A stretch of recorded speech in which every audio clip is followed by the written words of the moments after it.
এভাবে কথা বলবেন না, গুম হয়ে যাবেন, খুন হয়ে যাবেন, একটু আপোষ করে কথা বলেন। আমি আপনাদের সাথে এই দীর্ঘ সময় বারবার অকৃতকার্য হওয়ার পরেও আমি আপনাদের সাথে আছি, আপনাদের রেখে যাইনি। দুজন মুক্তিযোদ্ধা, বীর মুক্তিযোদ্ধা আপনাদের সামনে বক্তব্য রেখেছেন। আমি নিজে একজন মুক্তিযোদ্ধা। আমি তখন তুখোড় ছাত্র নেতা ছিলাম। 1969-এর আন্দোলনে, 70-এর নির্বাচনে, 71-এর মুক্তিযুদ্ধে আমি খুব সক্রিয় একজন ছাত্র নেতা ছিলাম।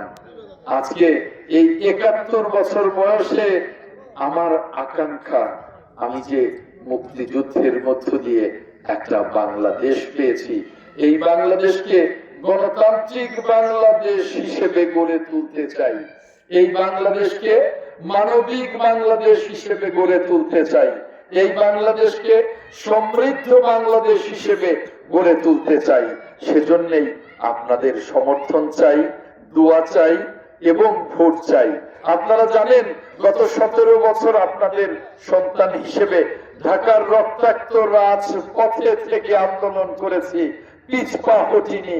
আপনারা দেখেছেন পত্রিকার পাতায়, টেলিভিশনে, আপনারা দেখেছেন দেশনেত্রী ম্যাডাম খালেদা জিয়া এবং দেশনায়ক তারেক জিয়ার মিথ্যা মামলার বিরুদ্ধে তাদের আইনজীবী হিসেবে আদালতে লড়াই করেছি, পত্রিকায় পড়েছেন, আপনারা দেখেছেন।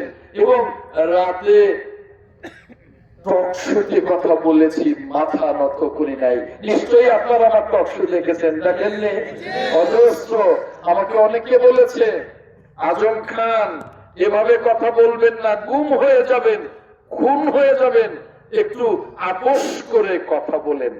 আমি বলেছি, বাংলাদেশের সন্তান হিসেবে, সখীপুর বাসাইলের সন্তান হিসেবে আমি দেশের জন্য কথা বলবো, আপোষ করে কথা বলতে পারবো না। জনগণের কাছে আমি বেঈমান হতে পারবো না। আপনারা দেখেছেন।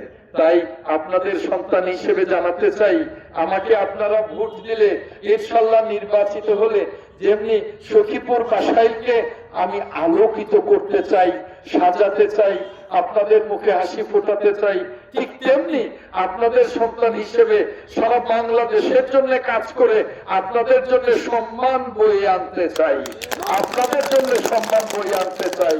আমি দেশটাকে অন্য 10 জন জাতীয় নেতার সাথে মিলে দেশটাকে আমি বিনির্মাণ করতে চাই। আর সেজন্য চাই আপনাদের ভালোবাসা, আপনাদের দোয়া এবং আপনাদের ভোট। এ কথা বলে আপনারা আমাকে প্রয়োজনীয় পরামর্শ দিয়ে